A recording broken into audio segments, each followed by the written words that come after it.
Salut à tous, c'est Florian. Dans cette vidéo, je vais vous parler de la suite Microsoft Office et plus particulièrement de Office Deployment Tool, ODT pour les intimes, mais également de stratégie de groupe puisque nous allons voir comment on peut automatiser l'installation de la suite Office sur un ensemble de machines, soit pour installer la suite Office sur des machines qui ne l'ont pas, ou soit pour migrer par exemple de Microsoft Office 2016 vers Microsoft 365 Apps qui est inclus dans les abonnements Microsoft 365. Alors l'outil ODT est vraiment très pratique comme on va le voir dans cette vidéo lorsqu'il s'agit d'effectuer cette opération d'installation ou de mise à niveau, puisqu'il va être capable de désinstaller les anciennes versions d'Office, notamment de l'Office 2016 ou de l'Office 2019, ce qui permet de réaliser une migration, une mise à niveau, tout en douceur. Alors l'outil ODT s'appuie sur le format XML pour effectuer un fichier de configuration qui va nous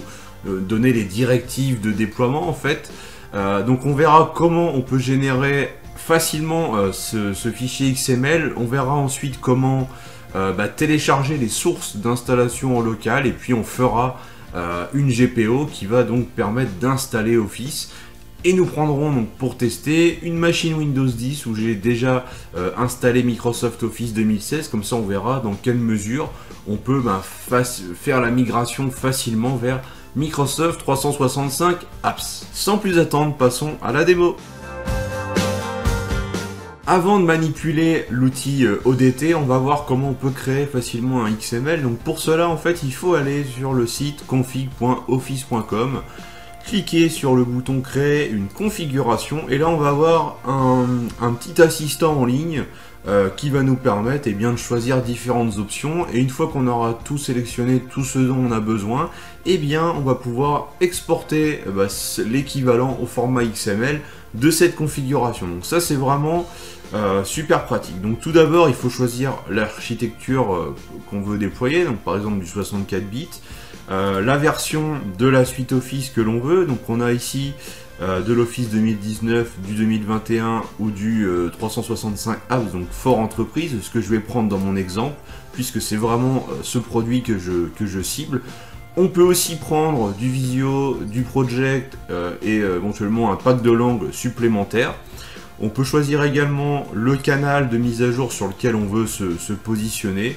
Moi je vais rester sur du canal actuel, mais il y a le canal entreprise mensuel ou semestriel qui peut être intéressant également.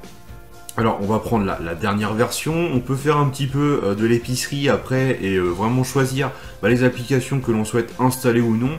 Si vous dites non moi tiens j'ai pas besoin de Publisher ou j'ai pas besoin de Teams, on peut décocher puisque Teams est inclus dans Microsoft 365 Apps. Donc je vais laisser les options par défaut pour avoir vraiment la suite Office complète. Service d'arrière-plan pour la recherche Bing, ça je pense qu'on peut désactiver. La partie langue, donc on choisit la langue principale, donc il faut au moins en choisir une, donc on va prendre le français. On peut choisir éventuellement d'autres langues au niveau de l'installation. Donc là en gros c'est sur quelle source allez-vous vous appuyer pour aller chercher les sources d'installation d'Office. Si vous prenez la partie CDN ici, en gros, l'ensemble de vos machines, quand elles vont installer Office, elles vont aller télécharger les sources sur le site de Microsoft directement. Alors si vous n'avez pas, si vous avez une très bonne connexion à Internet, je pense que cette option peut être particulièrement intéressante, notamment si vous n'avez pas énormément de machines. Après, si vous avez envie, vous pouvez choisir ici source locale et lui dire en gros tu vas chercher les sources d'installation d'Office sur tel serveur en mettant par exemple le chemin vers un partage SMB. Alors moi je vais prendre ici la partie CDN. Je vais vous expliquer quand même après comment télécharger en local les sources, comme ça ceux qui voudront utiliser plutôt cette option là, ils vont savoir également comment télécharger les sources sur leur serveur. Et puis on a aussi la partie Microsoft Endpoint Configuration Manager, pour ceux qui utilisent cet outil. Alors, afficher l'installation à l'utilisateur, ce n'est pas nécessaire, nous on va essayer vraiment de le faire discrètement en tâche de fond, même s'il faudra, vous, à votre niveau, communiquer auprès des utilisateurs pour les avertir que la suite Office va être mise à jour Et on a même une petite option qui permet de dire qu'on peut fermer Outlook et tout ça qui serait éventuellement ouvert pour permettre l'installation. On clique ensuite sur suivant et là nous avons donc la possibilité de voir comment faire les mises à jour et les mises à niveau. Donc pour les mises à jour, on peut s'appuyer là encore sur une source locale ou sur la partie CDN. Et pour la mise à niveau, donc là c'est vraiment la mise à niveau d'une suite Office, dans le cas où on aurait un Office 2016 que l'on veut mettre à niveau vers un Microsoft 365 Apps, eh bien ça se gère au niveau de cette partie de l'outil de personnalisation Office. Donc là on peut lui dire de désinstaller les versions MSI d'Office, y compris Visio et Project. Pour les versions Click to Run, il y aura une petite option supplémentaire à venir positionner dans le fichier XML, parce que sinon ça a tendance à ne pas fonctionner au niveau de la désinstallation. Donc moi je ne vais pas désinstaller tout ça parce qu'en fait je n'ai pas ces outils-là. Pour les versions MSI d'Office désinstallées, installer les mêmes langues. Donc ça c'est à vous de voir, mais moi de toute façon j'ai forcé le français et je suis déjà en français au niveau de ma machine. Effectuer automatiquement une mise à niveau vers l'architecture sélectionnée. Ça peut être intéressant si vous avez une machine 64 bits où il y a un Office 32 bits qui est actuellement installé, ça va vous permettre d'installer le nouvel Office mais du coup en 64 bits, ce qui n'est pas du tout déconnant, donc je vous recommande de cocher cette option. Concernant la partie gestion des licences et activation, eh bien on va accepter automatiquement les termes du contrat de licence. On a ici la partie activation de produits. Alors, ce qui est intéressant sur cette partie-là, c'est qu'on va pouvoir partir sur l'ordinateur partagé, le mode ordinateur partagé. Donc, en fait, Office va considérer que l'ordinateur sur lequel il est installé, c'est un ordinateur partagé. Donc, quand quelqu'un va se connecter sur la machine, va activer Office grâce à son compte Office 365, eh bien ça ne va pas lui consommer de licence au niveau de son compte Office 365, parce que vous savez qu'avec la licence, il a le droit de l'installer sur 5 ordinateurs différents. Et bien grâce à cette option, ça ne va pas décompter les licences, donc ça peut être intéressant, notamment je l'ai déjà utilisé dans des écoles en fait, puisque ça permet d'éviter qu'à chaque fois qu'un étudiant change de PC, qu'il active Office, et bien que ça lui décompte une licence, et donc au bout de 5 PC, il a déjà atteint son quota si on n'a pas activé cette option. En complément de cette option, je vous recommande de mettre en place le SSO pour que l'activation soit automatique. Donc j'ai publié récemment un tutoriel à ce sujet, et si vous voulez sinon faire autrement et sans SSO, vous pouvez activer cette option autoriser l'itinérance du jeton de licence. Comme ça vous pouvez définir un partage sur votre réseau où les jetons de licence seront stockés, ce qui permet que quand l'utilisateur se connectera une première fois sur Office, ça va générer un jeton de licence qui sera stocké sur un partage. Quand il va se reconnecter sur une autre machine, eh bien il va récupérer ce jeton et donc il sera automatiquement authentifié. Donc moi je vais laisser simplement ordinateur partagé parce que j'ai déjà le SSO qui est en place. Donc je vais aller ensuite dans Général, là c'est pour mettre par exemple le nom de votre organisation, et on a enfin quelques options qui vont nous permettre de personnaliser vraiment un petit peu le paramétrage d'Office, même si pour ça personnellement je préfère m'appuyer dans un second temps sur une GPO Office qui va venir configurer les applications. Donc sur la partie de droite on a un petit récap, et on va cliquer sur le bouton exporter qui est ici. Il nous dit qu'on n'a pas choisi le format par défaut de Office, donc nous on va prendre le format OpenXML, donc qui est vraiment le format officiel, et on va faire OK. Donc là on accepte, nom du fichier, on va mettre configuration IT Connect, on clique sur exporter, là il me propose de télécharger un joli fichier XML qui va être en fait le reflet de ce que je viens de configurer au niveau de l'outil de personnalisation d'Office. Donc on retrouve tout ça, finalement on retrouve les mêmes options, le x64 pour la version, la migration de l'architecture de 32 vers 64 c'est ici, on exclut donc certaines applications à l'installation, on active le mode ordinateur partagé, on force l'extinction des applications, etc., etc. Également ici la partie Remove MSI pour supprimer la version d'Office qui pourrait être présente actuellement sur la machine. Une fois qu'on a fait ça, on a un fichier XML que l'on peut utiliser avec ODT pour installer, mettre un niveau Office sur nos machines. Maintenant, je vais vous montrer, avant qu'on passe à la partie déploiement, comment on peut télécharger les sources en local sur un serveur pour pouvoir les mettre à disposition plutôt que de s'appuyer sur le CDN de Microsoft. Afin de pouvoir télécharger les sources, on va utiliser un petit fichier XML spécifique, mais avant cela, on va devoir télécharger Office Deployment Tool. Alors, Office Deployment Tool, on l'a via ce lien. Il suffit de le télécharger comme ceci. C'est un petit exécutable qui va en fait contenir uniquement quelques fichiers comme nous allons le voir. Donc on fait l'installation, on lui dit dans quel dossier on veut l'installer. Donc moi je vais le mettre dans partage ODT exe. Comme ceci, voilà. Donc là il me dit qu'il a extrait les fichiers. Et on peut le voir ici, donc j'ai le setup.exe, ça fait 8 mégas, c'est assez light. Et il m'a mis ici 4 fichiers XML qui sont en fait des exemples. Mais nous on a directement utilisé l'outil de personnalisation Office mis à disposition par Microsoft. J'ai créé ici un fichier téléchargement office.xml dont le contenu est le suivant, et ça va me permettre ça de télécharger Office 365 Pro Plus, donc le Microsoft 365 Apps, parce qu'on voit qu'ici c'est la même référence par rapport au fichier que l'on a fait tout à l'heure. Et ça va télécharger les sources dans ce répertoire, et ce répertoire il faudra ensuite éventuellement le partager pour que les sources soient accessibles au niveau des postes clients. Je dis éventuellement parce que vous pouvez déplacer ces données sur un autre serveur qui contient le partage que vous souhaitez réellement utiliser. Alors une fois que ce fichier là il est prêt, en fait on va tout simplement se positionner dans le dossier ODT exe où il y a le setup.exe. On va lui préciser l'option /download et on va lui mettre derrière le nom du fichier XML. Le /download permet vraiment de lancer le setup.exe en mode téléchargement, ce qui va permettre de vraiment télécharger et non pas de lancer l'installation. On verra ensuite qu'il y a un autre mode lorsque l'on cherche à lancer l'installation. Donc, ce qui permet en fait d'utiliser le même fichier XML mais de deux manières différentes. Là, moi j'ai pris un autre fichier parce que j'ai rajouté le source path et j'ai laissé de côté la configuration qu'on a fait tout à l'heure avec la recherche, l'utilisation des sources CDN.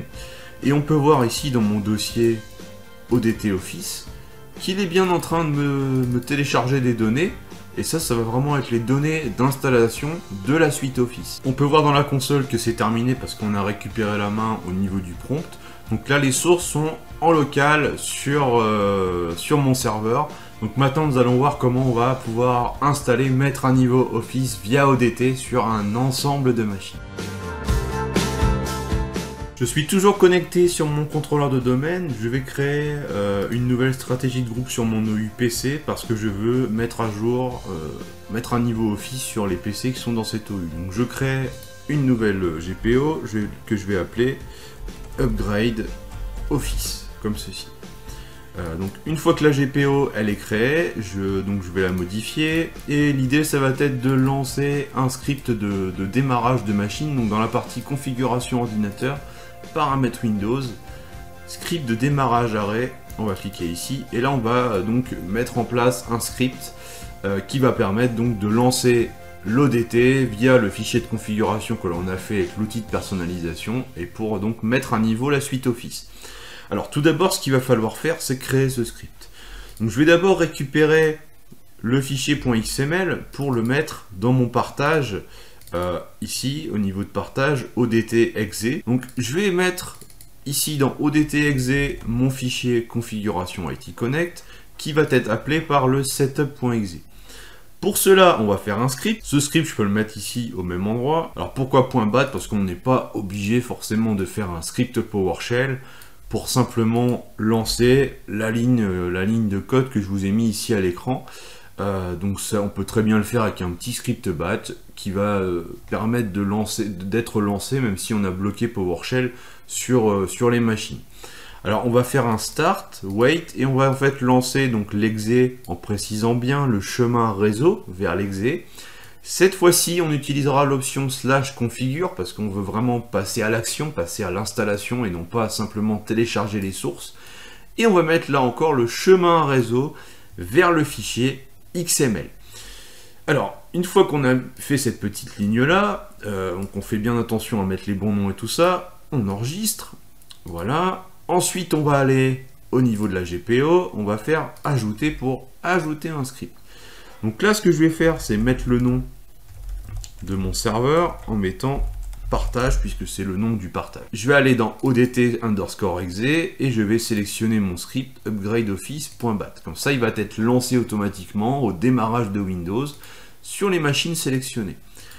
Donc là, ça va s'appliquer à toutes les machines de mon unité d'organisation PC. Si vous voulez y aller progressivement, ce que je peux comprendre pour tester, ou peut-être que vous utilisez les sources sur internet, et donc pour pas surcharger trop votre bande passante, vous allez peut-être vouloir gérer ça progressivement. Dans ce cas-là, il n'y a pas de souci, vous allez aller dans la partie Upgrade Office, et on va pouvoir créer un groupe dans l'AD, par exemple qui va être positionné ici, et que l'on va nommer gg-pc-gpo upgrade M365 apps ou autre chose. On va mettre dedans le nom du PC sur lequel on veut mettre à niveau Office. On va valider. Donc là, on peut mettre plusieurs PC, bien sûr.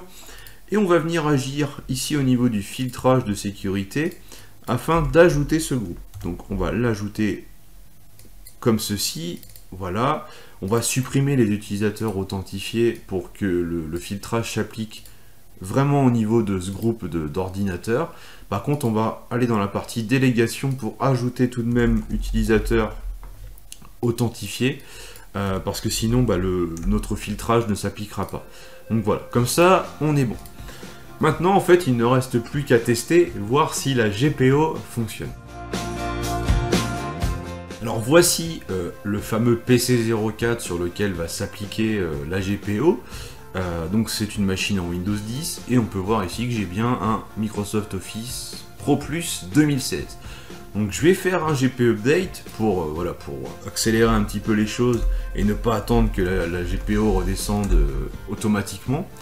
Et une fois que le GP update sera fait, je vais redémarrer cette machine et normalement nous allons voir que déjà dans un premier temps Office va être désinstallé, l'Office 2016, et ensuite l'Office M365 Apps va venir s'installer à la place sur notre machine. Donc vu que c'est fait, je vais redémarrer la machine et je vous reprends aussitôt que le démarrage est fait pour qu'on puisse voir ce qui se passe ensemble. Donc, je suis en train de me reconnecter sur la machine Windows 10 PC 04. Donc voilà, je me suis reconnecté sur cette machine. On va aller dans le menu démarrer, déjà voir un petit peu ce qui se passe. Pour l'instant, j'ai toujours mon Office 2016, mais en même temps, elle vient tout juste de redémarrer. On va plutôt aller jeter un petit coup d'œil à la partie gestionnaire des tâches. Dans l'onglet détails, voir un petit peu ce qui tourne en termes de processus sur la machine. Déjà là, j'ai un office click-to-run.exe qui est là, qui peut être le signe d'une activité d'ODT en tâche de fond. Donc là en fait après il faut se montrer patient parce que de toute façon il faut que la désinstallation soit faite, ce qui ne se fait pas en 10 secondes.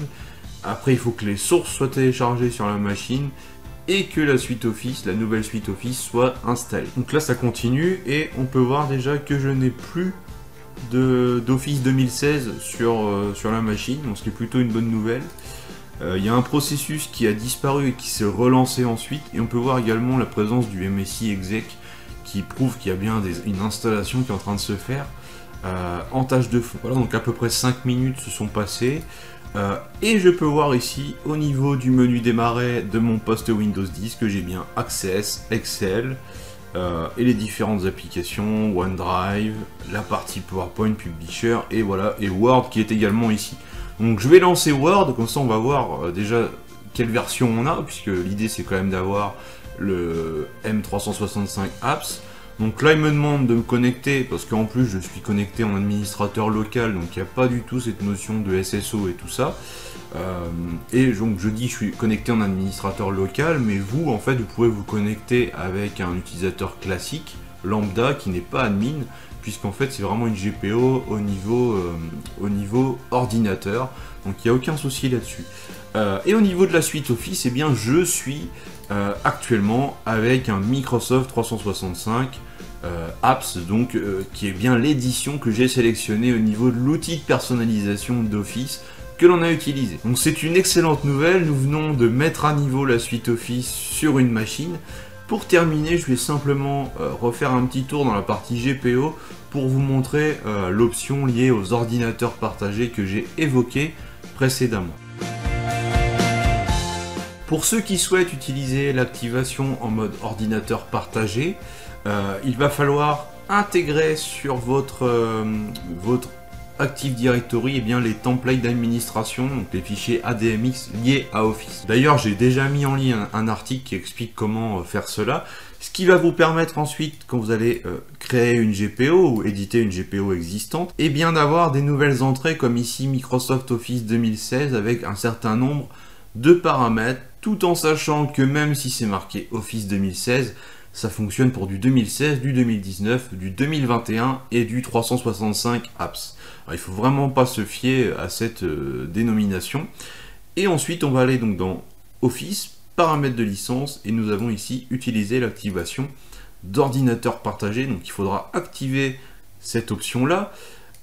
Et en complément, donc si vous n'utilisez pas le SSO mais vous souhaitez stocker les jetons sur un partage, donc j'ai expliqué déjà ce procédé précédemment, il va falloir configurer ce paramètre, spécifier l'emplacement d'enregistrement du jeton de licence utilisé par l'activation d'ordinateur partagé qu'il faudra activer et mettre ici un chemin réseau donc vers la racine d'un partage où vont être stockés les jetons. Donc chaque utilisateur viendra stocker son jeton dans ce partage. Donc voilà pour la petite précision sur cette partie d'activation d'ordinateur partagé. Si ce n'est pas tout à fait clair, ce n'est pas non plus l'objet de cette démo, mais je voulais quand même en parler, n'hésitez pas à laisser un commentaire dans la description de cette vidéo. Et voilà, cette vidéo touche à sa fin. Nous venons de voir comment installer et mettre à niveau la suite bureautique Microsoft Office par l'intermédiaire d'une stratégie de groupe, d'un petit script et de l'outil ODT qui est vraiment très pratique et que vous pouvez aussi utiliser de d'autres manières, par exemple avec un serveur MDT lorsque vous allez déployer une machine Windows pour effectuer automatiquement l'installation de la suite Office pendant la phase de déploiement de la machine. Donc n'hésitez pas à la partager cette vidéo, à la liker au maximum, et puis on se retrouve rapidement pour une prochaine vidéo.